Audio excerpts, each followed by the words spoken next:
Welcome to the Boss It Weekly podcast, a no-nonsense, no-hype, frank and close-up analysis of what is currently working and what is not in the world of software. The Boss It podcast is packed with major takeaways for software business owners and managers. So, let's begin.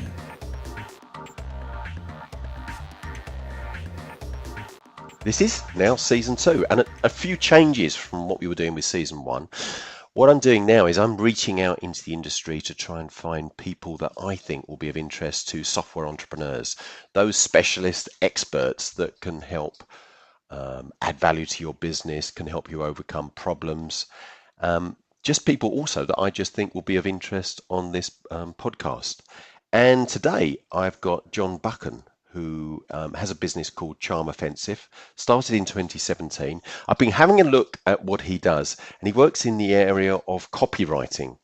Now, he's got a very interesting Facebook group called Charm Offensive. I mean, I love the name. That's the name of the company as well. And I've been having a look at some of the conversations that go on there. He offers courses as well to copywriters. And the reason I wanted to invite him on, well, it's a number of things. First of all, I like the way that he did business. He definitely got a sense of humor, and I think you'll see that will come across when we have the conversation in a few minutes. But also the copywriting and the way that software companies communicate with their target audience, I think is one of the key weaknesses that we see today. It's an area that's been neglected. And I think those businesses, as many of you know, we track the most successful software companies globally. And currently that list is probably around about 450 companies of various sizes. One of the common denominators of those most successful software companies is that they are very good at communication. They are good at being able to communicate in a clear and understandable way that is predominantly, especially at the beginning of the conversation, devoid of too much technical jargon, and also to come across in a human way. So hopefully, I think you're going to enjoy this conversation over the next 30 minutes. John, hopefully you can hear me. How are you? Indeed. I'm very good. Thank you for having me. No, it's a pleasure. I understand you're based in London, in Wimbledon, in London. I am indeed. I've been in London since 2006, and I've been in South London for maybe 9 years now, 9 or 10 years now. So, okay. Yeah, I've been here a while. Excellent. Give us a bit of background about yourself. So where did you start out? Did you always intend to be an expert in the area of copywriting and communication? No. I've not even actually read a full book on copywriting in my time, which may confuse people. I started out. Well, I had a business when I left school, and after 5 years, it was only a small business. I'm not going to exaggerate its success. I decided I wanted to move to London. I was a bit depressed, and just decided one day, I want to move to London. And 2 weeks later, within 2 weeks, I had got an interview. I went down, nailed the interview, got a job. I moved down 2 weeks later, and I had my first job at a digital marketing / mostly SEO agency, but they did some paid search as well. And then for the next 5 years, I worked hard, learnt a lot, and quit my way to the top, essentially. I would get a good job, get good results, quit, then move to another agency, was in-house briefly. And then my last role was head of a social media team at an agency called iSpy Marketing, who have now been bought by iProspect. I think iProspect have even been bought now. And in that last role, my enthusiasm was dwindling. And I decided, I think I'm mature enough to do this myself, and also involving my brother Gary as my business partner. So we started an agency, and for the first year, everything was great. Then all of our word of mouth leads dried up, and I realized, it's really easy to do well when you've got a really great salesman opening leads for you, and then I would just go along to these meetings with them as the geeky consultant, and we would close deals. I didn't have that person anymore, and it's a lot harder when you haven't got leads fed to you. Yes. And I was a bit desperate because we had payroll to meet now, and I really didn't want to, I would feel terrible if I didn't pay my staff. So Yes. In my desperation, I dealt with that the only way I knew how. I got blind drunk and wrote the most absurd cold email I possibly could. And I was still tipsy enough in the morning to think it was a wise idea to send this email to some of the most decision makers at some of the world's largest brands like Hewlett-Packard, Red Bull, Symantec. That sounds dangerous to be doing that, to writing an email, a cold email when you're drunk, and then waking up in the morning still a bit drunk and deciding that it was actually a good idea to send it. That's really? My life would be so different now if I hadn't have sent that email because it worked. Wow. The very first cold email I sent, I was met with responses that said things like, I never reply to these. I get 1 million a week. This is the first one I've replied to in 19 years.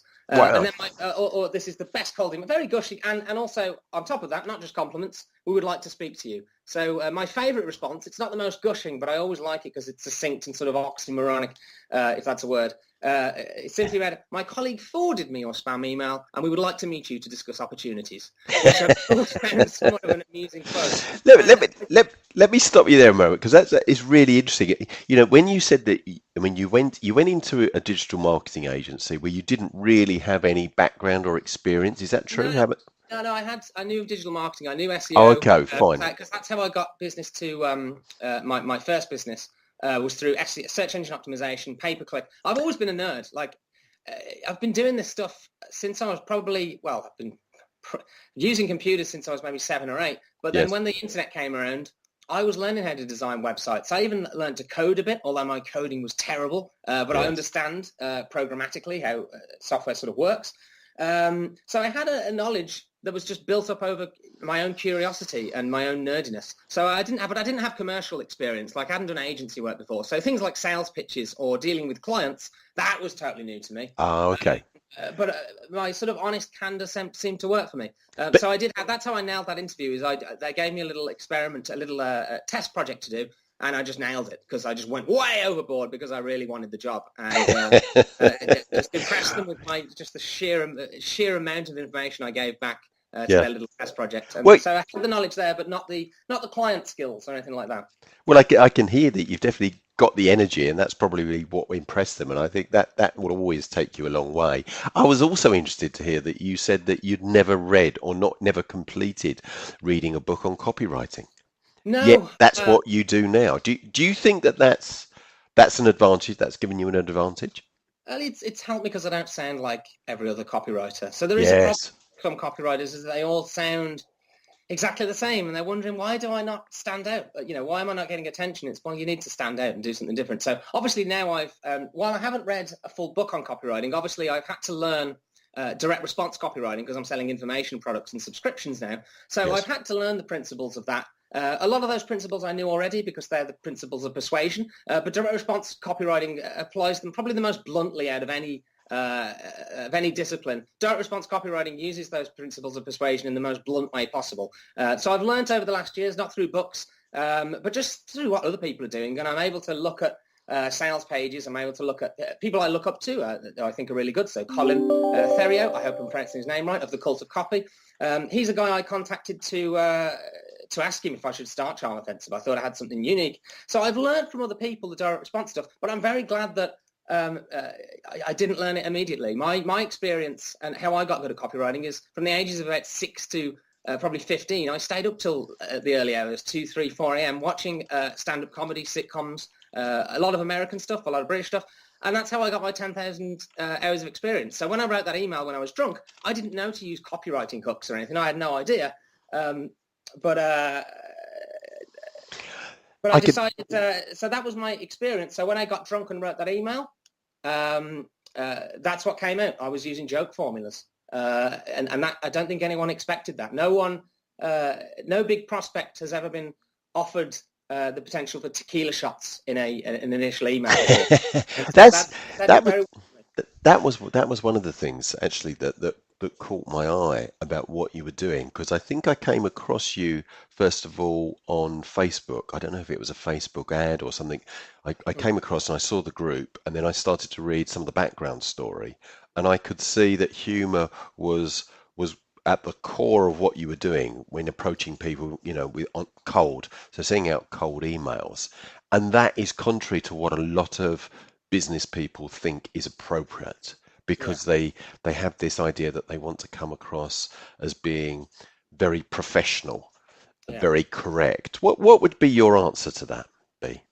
I would say I've got better on this. I used to be kind of condescending to people that had that opinion. I've realised that I probably shouldn't be. But what I would say is these are people at the end of the day. And I think a lot of people put, say, CEOs, for example, on a pedestal. Yes. And they're just people at the end of the day. They listen to, they've got some horrible, terrible music that's a guilty pleasure. They've got stories of when they got a little bit and tried to climb into their own shoe. These are people first, not professionals. So you write to the people, not the fancy job titles. And you'll find when you write this way, they will respond back in the same tone. They will talk to you like a friend. That is a huge advantage over all the other suppliers that they're in jargon mode with. They're in business mode. Instantly the relationship starts with you just being honest with each other and talking like people rather than the puff your chest out, Yes. put the suit on way of writing, which sure can work. I'm not saying that it doesn't, but there is somewhat of an advantage to this style. And on top of that, it disqualifies and qualifies people. So those people that reply with things like, you should be more professional,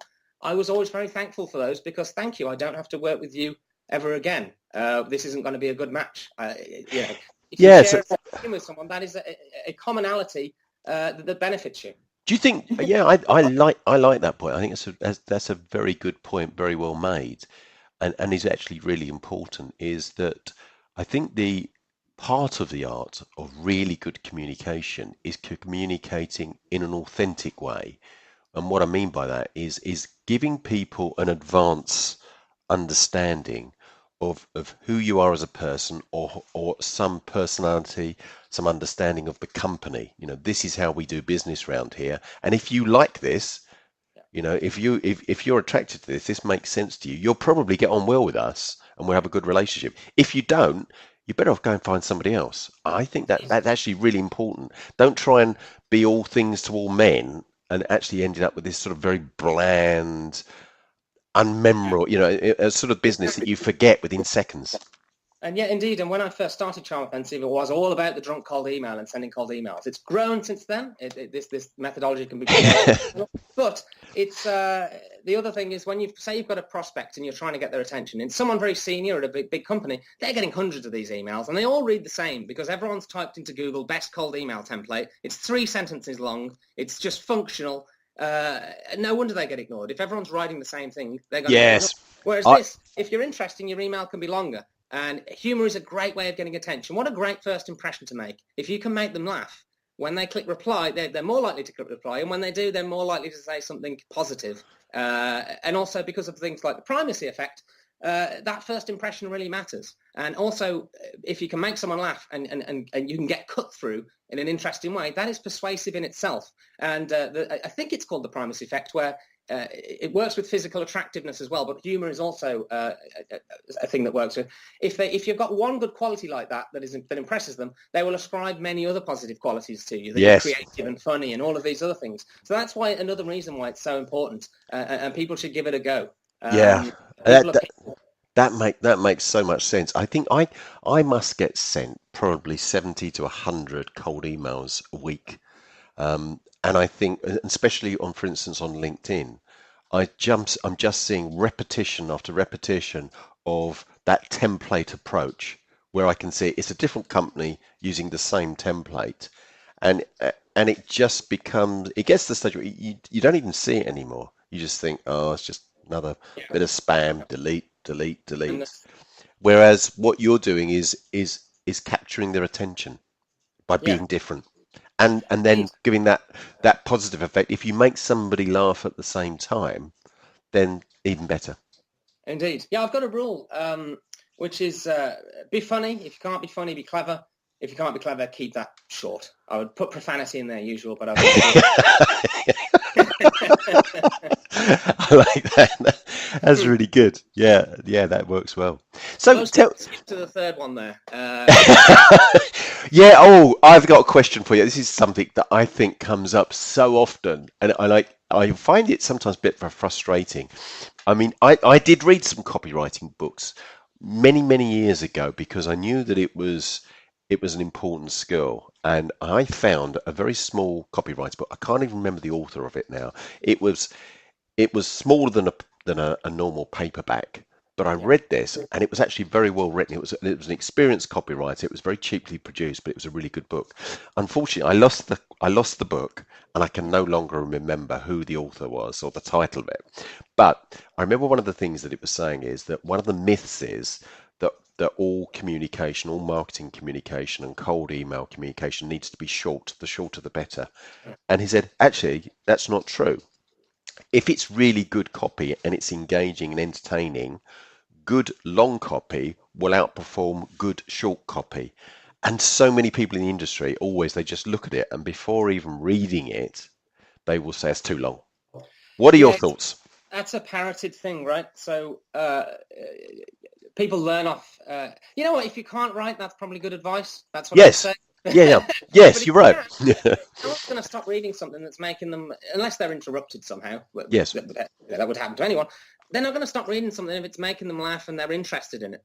Yes. So that's not an excuse to waffle. Obviously, you shouldn't be, everything should have a purpose. Yes. But most of my emails are much longer than what people suggest. Perhaps for reasons that I'm not as succinct as I could be, but mostly it's because everything's there for a reason. I make someone laugh, and then I'll sell to them, and then I'll make them laugh again, then I'll sell to them. It's winning their attention over and over. That's another advantage of humor, is it keeps people's attention, and it gets remembered, which is another advantage. So while it's not an excuse to waffle, everything should have a purpose. These sort of self-imposed limits, I don't believe in them. No.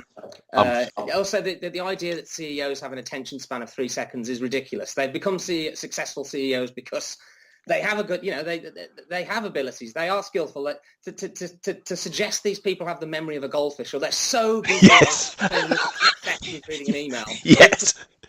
It is, you're right. And they must have the ability to focus, because they wouldn't have got to that position without being able to focus. No, that's so right. That's a good answer. I like that. One of the other things I hear is, how do you set the right tone for your audience? This was actually one of the questions that my son, who is an apprentice copywriter, so he was quite excited to know that you were going to be on the podcast today, and he sent in some questions, and one of the first questions he was how do you set the right tone for your audience? I don't. My tone is the same whether I'm emailing an intern at a startup or the CEO of Red Bull. I don't. I'm me. I'm not focused on them. I know I've got a good offer. I know that the copy is good. I really don't change it. I know that goes against a lot of sort of principles, and maybe if you're maybe if you're writing a sales page for a product to a particular audience, you should change the tone. But in the context of cold pitching, again, this goes against convention. I talk about myself a lot. I talked about the agency a lot. I talked about us, and I made it a story, and I made it fun and self-effacing. I didn't, there's a lot of rules about you shouldn't use the word I ever. Yes. So I went against that. I was like, no, I'm going to go in there, and there's a combination of traits. And I say you can be meek and direct, meek, direct, and ambitious. That is a very intoxicating combination, because people want to help, and they like to be the person that's discovered a new talent. There's something in people that they want to help good people that are ambitious, as long as it's tempered by some self-effacing humor, so you don't appear arrogant and yes. People like ambitious people, and we like to do favors for people. So when I got a response from Symantec, I didn't hold back from saying this is going to be a dream opportunity if we win this client. Sorry, I've gone over the question there, but I don't really change the tone. I have a tone that I use that's natural to me. I don't know how to write in any other way. I tried to do a corporate copywriting gig a few years ago. I couldn't do it because I just couldn't. My brain would just refuse to write in the sort of any kind of enforced jargon way. I just do me, and if people like it, they like it. If they don't, they don't. That's fair enough. So that goes back to this point about being authentic. Be you. Be yourself. I know of no other way. This somewhat confuses me. The whole movement and training around authenticity, because I know of no other way. I don't know. Yes. I can't do that. Puff your chest out, put an authority act on. I don't know how to do that. I'm just going to do me. I know my skills are good. If you like it, you like it. If you don't, you don't. That's how I am. Where I see it in the software sector a lot is where they communicate and they use words that seem to be what I'd call business talk. Yeah. terms that you would never say in conversation with somebody else. Yeah. Integrated, dynamic, Holistic. holistic solutions.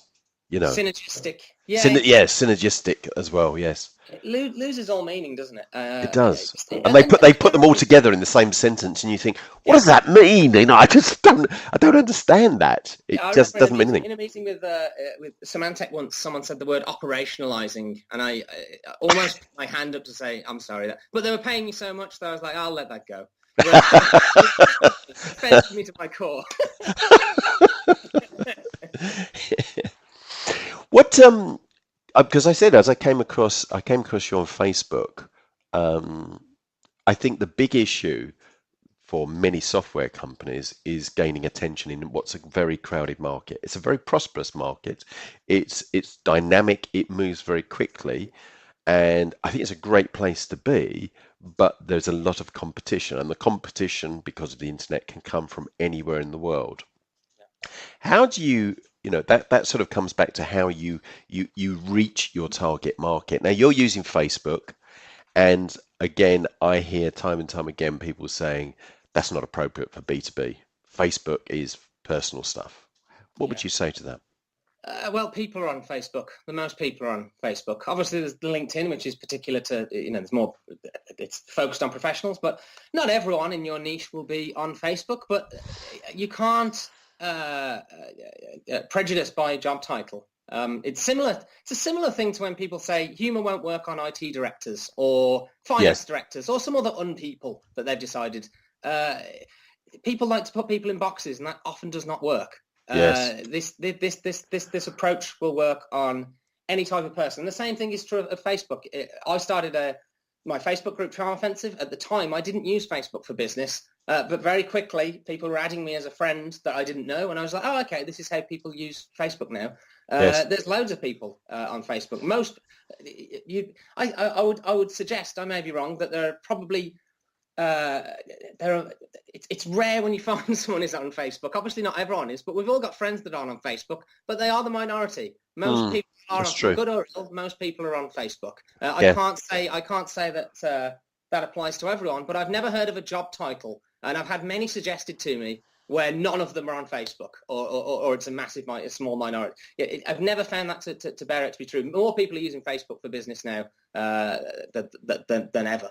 Yes. So yeah, that's another one. That's another assumption.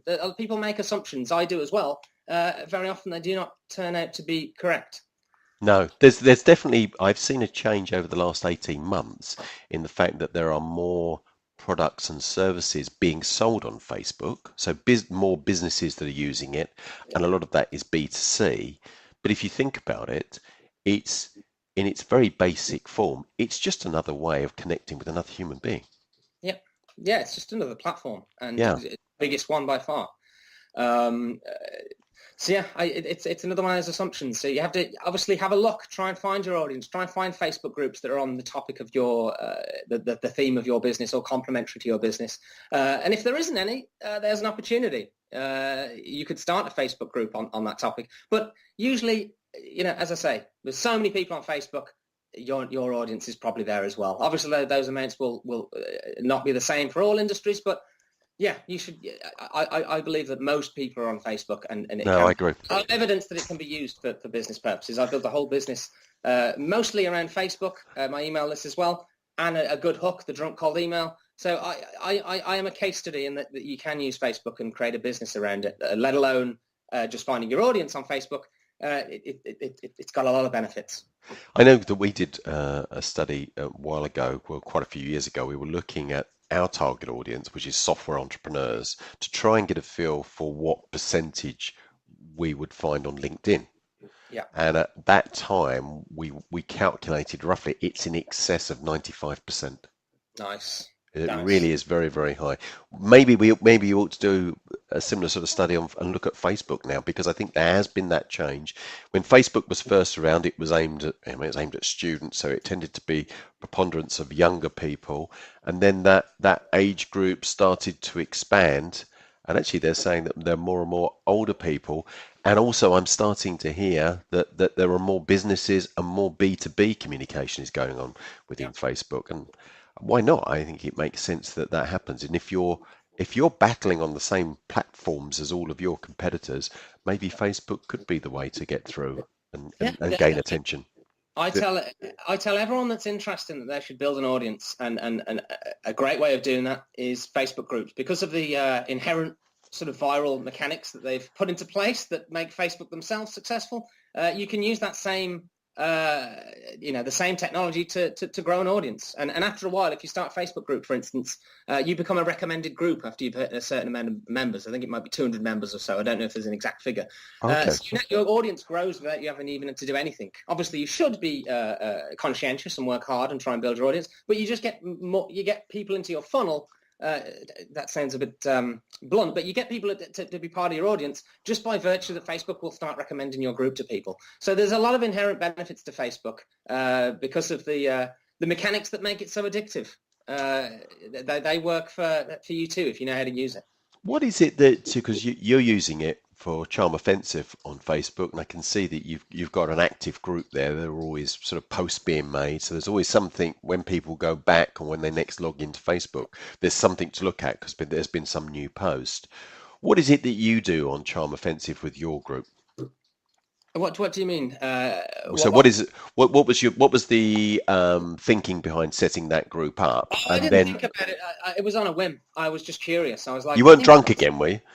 When I booked the call with Colin, I paid $250 with a call with Colin, which I never like to do because I don't like paying for advice. But he impressed me. He created something unique with the Cult of Copy. I'll give him another shout out there. Yes. But there was, for lack of a better term, an atmosphere that interested me. I was in a lot of Facebook groups, and his I was like, oh God, he's created something really unique here.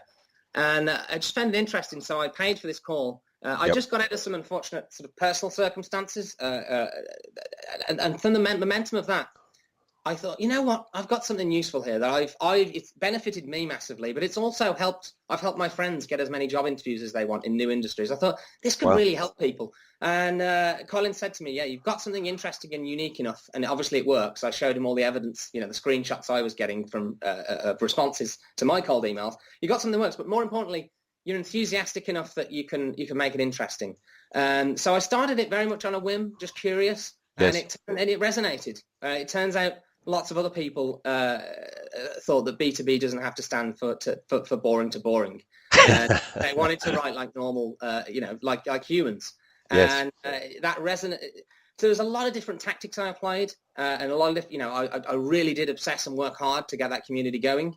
And I'll tell you, one of the key things as well is it helps that I've got a topic that's it's inherently interesting to the people that are involved. Yes. You can make it interesting, and you can write in a way that isn't staid and boring. You can grow an audience if you're enthusiastic about what you do. As long as you can dispense that enthusiasm and your knowledge, you can build an audience, and that's exactly what I did. The benefit of Charm Offensive as well is I can just talk about so much stuff because it's not just about drunk cold emails. It relates to psychology and sales and closing deals and relationship building. And now it's moved on to other areas. So I show people how to build Facebook groups. I show people how to incorporate humor and persuasion on things like selling information products. So it's expanded. So you can start with a small niche topic, the drunk cold email, funny cold emails, and then you can expand out later. That's also a tactic that worked really well for me. I won't ramble on too far because I could go forever on Charm Offensive. But those are the key things. If you can be enthusiastic about what your area of knowledge, you can really you can really make it on with Facebook groups and building an audience. I must admit, it made me smile when I first saw about Charm Offensive, and I knew your sort of backstory about you getting drunk, and I could see you offering these courses whereby they got some training, but then you also send them a bottle of whiskey to get them drunk because that's the best way to do it. I wouldn't suggest that. I drink that much myself now, but people have done that. They've took pictures and said, "I'm trying it," and that's fair enough. For me, it was just it made me realise, because before that moment, before I wrote that drunk cold email, I didn't know I could write. It was one of those things that I said, well, maybe one day I'll be a writer. And then I just for 5 years, I was sending these emails and getting all these compliments. I had to kind of acknowledge in my modesty that, you know what, maybe I am a good writer. It works. So it was a catalyst for me, but I'm not suggesting that other people have to get intoxicated. But it works. I can't deny the truth. That's what I did. Well, maybe it was a way for you to tap into your subconscious. You were sort of in a very relaxed state, and it just probably flowed. Yeah, it did indeed. Yeah, that was the first draft, and I sent it in the morning, and it worked. And I was accidentally clever. Excellent. You mentioned a couple of times about Colin. Sorry, I didn't catch his surname. Colin. I think it's Theriot. I'm not sure I'm pronouncing that right. Theriot. I know it's not the okay. way of pronouncing it. We'll look that up. And but where did you come across him? Was that a website or a Facebook group called? Facebook group. Okay. I got into that world. Actually, I know it was another group, Traffic and Copy, and my friend Charlie Price. He came to my agency a few years ago, and at this time I wasn't showing anyone the Drunk Cold email. When people used to put my letters on Twitter, I used to get really anxious because I'm like, oh, people are going to find out, which was hilarious because I was sending hundreds of these emails and letters out. It's and hardly a secret. I liked his go-getter spirit. He was young, and then he got me into the world of Facebook groups, and I saw he was doing well with it. And then I found, probably through recommended groups or his recommendation, I found Colin, and that's what got me interested. I was like, okay, there's something here. These guys are making a living, and I especially liked that they had no, they weren't doing client. Well, Colin wasn't doing client work anymore. It was all his products and his subscriptions. And I was like, I like that because I always used to joke with my brother, wouldn't it be great if we had an agency without clients? And now that's what we've kind of done. And so that's how I found Colin. And I'm very glad I did. So glad I started this because it's so much fun. I can't believe it's my job. Yeah, it sounds like you're definitely enjoying it. What are your plans? Do you have plans for the future, or are you just enjoying what you're doing at the moment and you want to see how it develops, or do you have a clear idea? Just keep growing my audience and then keep growing my pro subscribers. I have other things that I want to achieve, but one thing I've got really good at is focus. Like a lot of the platitudes people told me over the years, especially when I started the Facebook group and I started reading these long posts from people, a lot of the platitudes I used to mock have turned out to be correct. So batch your tasks. So for example, we're doing this conversation. All of my human interaction is on Wednesdays. That leaves my Monday, Tuesday, Thursday, Friday. I can just work on stuff. All of these things have turned out to be. Sorry, I've forgotten your question there. No, I was just saying about what are your plans? Do you have clear plans of how you'd like to develop your Charm Offensive in the future? Yeah, just keep growing my audience, keep growing pro subscribers. I do want to do other things where I'm thinking about starting maybe a roster of other talented people that should have audiences. Okay. That would be kind of cool. To help promote them. Sorry? To help promote them. Yeah, indeed. I do at the moment just informally, just because I like, I'm as enthusiastic for other people's endeavors if they're talented and they want to go for it as my own. But maybe formalizing that in some way is a route we may go. I'm not sure. But mostly at the moment, really, just grow my audience by doing things like this podcast. Yes. And then get more people to be customers and hopefully professional subscribers. That's the ultimate goal, is that retained income. It's just to keep growing that and growing that. And who knows where that will go? I never expected to at this point now. So, oh man, what's it going to be like in a year, 2 years, 5 years? I just want to keep growing that audience. I know how to do it. We know exactly what we've got to do. We just got to put it into action. Sounds good. Could you ever see yourself writing a book in the future? Maybe writing the book on copywriting that you never read yourself? Yeah, maybe. I've considered it. Not at the moment, but we've got me and my brother Gary. Yeah. I've got an idea. We've got a good snappy title. Go on then. Which is very important. Can you tell us? No, I can't give it you now. Oh. Because we're not going to do this for a while. For a while, we're going to kick the can down the road for a while, and then we'll get into writing it. But eventually, I do. Not right now. My goal at the moment, as I say, build the audience, build pro subscribers. But down the line, I would do it. If only for obviously the achievement of writing a good book.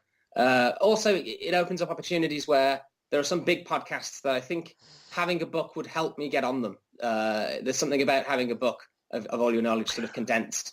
This does help you go on some bigger shows. So that would be another benefit and a reason why I would do it. I was sitting there trying to second guess what the title of your book would be, and I was coming up with something like "Learning to Charm with Your Copy." No, it's completely different. Oh, okay, all right. Well, that's been a really good. We've actually been talking for just over 34 minutes. It's been really enjoyable to have a chat with you today, John. And thanks for coming on to the podcast. We usually take a couple of weeks while this podcast would be edited and put together, and then we'll send you an advanced link through to that.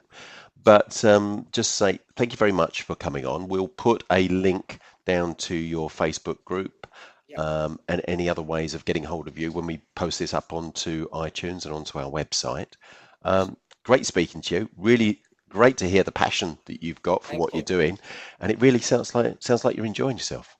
I am indeed. Well, thank you very much for having me. I really appreciate it, and we'll have to do a Facebook Live. If you're interested, we can do a Facebook Live in the Charm Offensive group sometime. Open offer. I will reciprocate. Super. Love to do it. Excellent. Well, that was Boss It Podcast talking about copywriting today. As always, if you've got any questions, just communicate with us. You can email me, medwards@bossequity.com, or you can come onto our website and fill out the contact form, which is bossequity.com. Or if there are any topics that you would like us to cover in season 2 of Boss It. Thank you very much for your time. Bye-bye.